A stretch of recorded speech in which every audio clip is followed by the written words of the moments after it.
কবিতাৰ শিৰোনামা সঁচা আৰু মিছা। কবি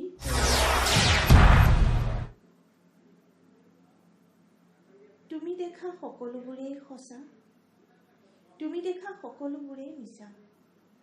এই যে সঁচা মিছাৰ পাৰ্থক্যবোৰ কিমান সঁচা নে মিছা, তুমি মনেৰে অনুভৱ কৰা কাৰণেই নে চকুৰে দেখা কাৰণে? চকু দুটা দৃষ্টিৰ পৰ্দা বুলিওতো ভাবিব পাৰা। যিদৰেই ভাবা সেইদৰেই নেদেখা জানো? তেনেহলে সত্য কি?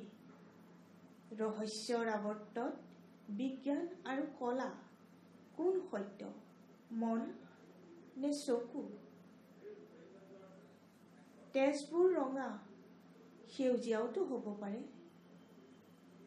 তোমাৰ মনে কি শুনিছে, কি দেখিছে?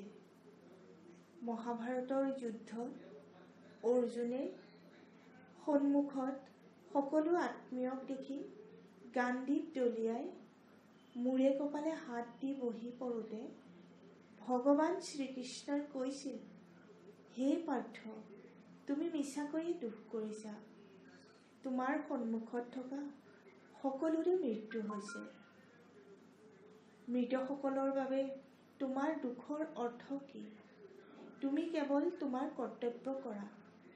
হৃদয়ৰ একো অৰ্থ নাই, অৰ্থবিহীনতাৰ মূল্যও নাই। তুমি প্ৰকৃততে নিজক গুৰুত্ব দিয়া বাবেই এইবোৰ সঁচা যেন লাগিছে। জীৱনৰ বাবে শৰীৰ এক যোদ্ধা, যোদ্ধাৰ বাবে ক্ষত্ৰিয়তাৰ পৰিচয়।